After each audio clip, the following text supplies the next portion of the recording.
Hi everyone, this is Lincoln. Today is 27th of October 2023, Monday. This time I want to talk about Davo Link and Terra Science. 여기에 대해서 말씀드리도록 하겠습니다.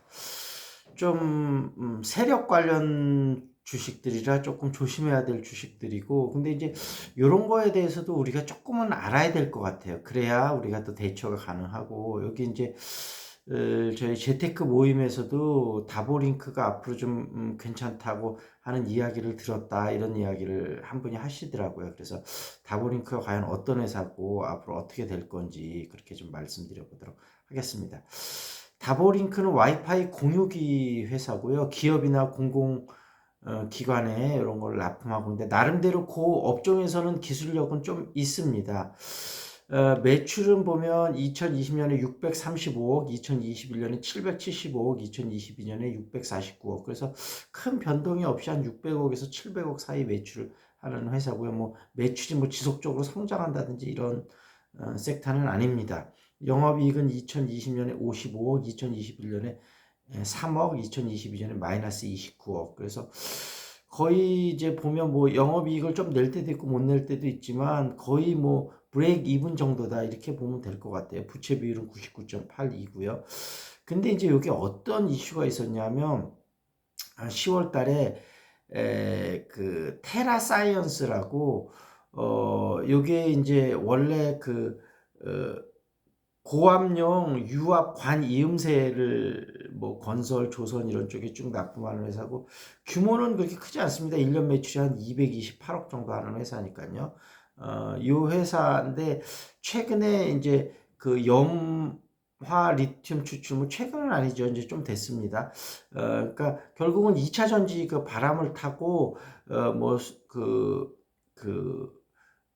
염화리튬을 추출하겠다, 이런 걸 해갖고 주가를 뭐 엄청 띄웠어요. 한 1,450원 하던 주가가 6,450원까지 떴다가 다시 1,450원으로 제자리로 돌아왔거든요. 그러니까 네다섯 배 뛰어 먹은 거죠. 그러니까 전형적인 세력이 뛰어드는 거죠. 근데 결국은 이렇게 쭉 보면 그 테라 사이언스라는 자체 회사가 좀 약간 왜 M&A를 많이 하면서 이제 그런 약간 세력에 가까운 그런 주식이다, 그렇게 보셔야 될 것 같아요.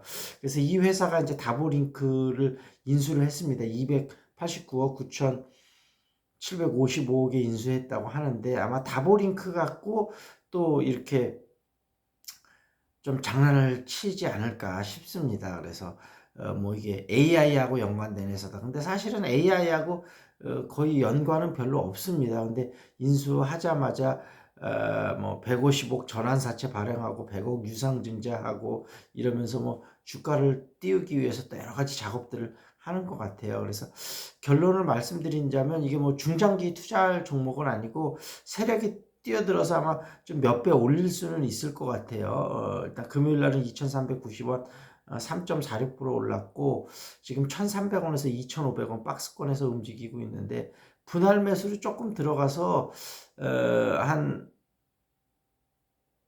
뭐 3배, 2배에서 3배, 너무 욕심 부리지 말고 그 정도 먹고 좀 빠져나오는 것도 단기적으로 볼 때 가능하다고 봅니다. 다만 첫 번째는 그 리스크가 있기 때문에 절대 많은 돈을 투자하시면 안 되고, 소액으로 투자하시고 분할 매수를 조금 들어가셔서 좀 세력이 또 올리려면 시간이 좀 걸리겠죠. 근데 여러 가지 지금 사전 작업들은 꽤 하는 것 같아요. 그러니까 그런 거를 보고 적절하게 먹고 적절하게 좀 빠져나오시면 어떨까 싶습니다. 그래서 그렇게 지금 근데 이런 주식을 게 너무 재미를 붙이시면 안 되고, 좀 건실하고 꾸준한 기업들에 투자를 하고, 이런 기업들은 재미삼아 소액으로 조금 조금씩 한번 해보자, 그렇게 말씀드리도록 하겠습니다. 그리고 시사 이슈 좀 보겠습니다.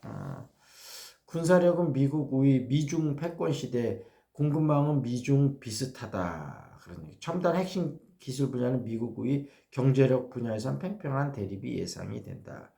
2030 엑스포 내일 투표, 일본 부산 지지로 선회했다, 그런 얘기 나왔고요.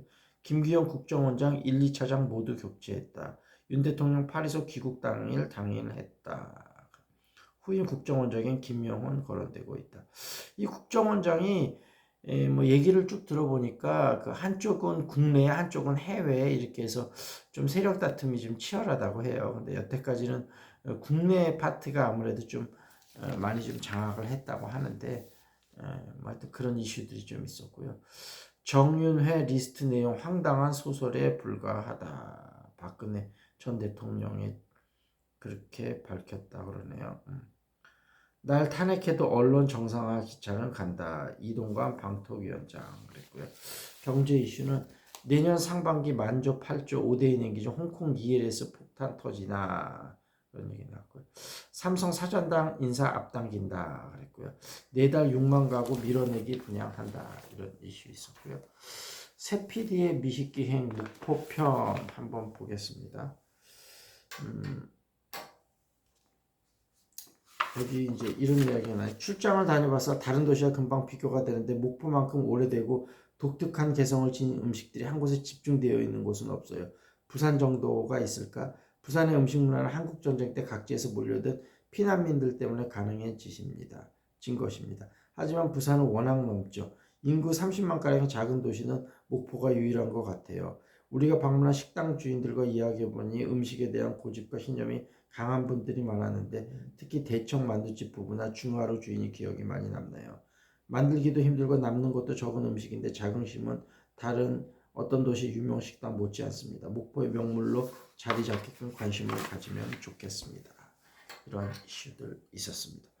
어떤 지방의 독특한 어떤 그런 문화를 살린 그런 음식점들 그런 것들이 굉장히 관광의 주요한 포인트가 되지 않을까 싶습니다. 자, 요즘 환절기라 진짜 감기가 대유행인데요. 감기 조심하시고 궁금한 종목 있으면 유튜브에 댓글 달아주시고요. 그 다음에 여기 용인 수지니까 탁구, 재테크, 그 다음에 뭐 영어회화 이런 모임분들 혹시 관심 있으신 분 연락 주시기 바라겠습니다. 여기서 마무리 짓겠습니다. That's it. This is Lincoln. See you next time.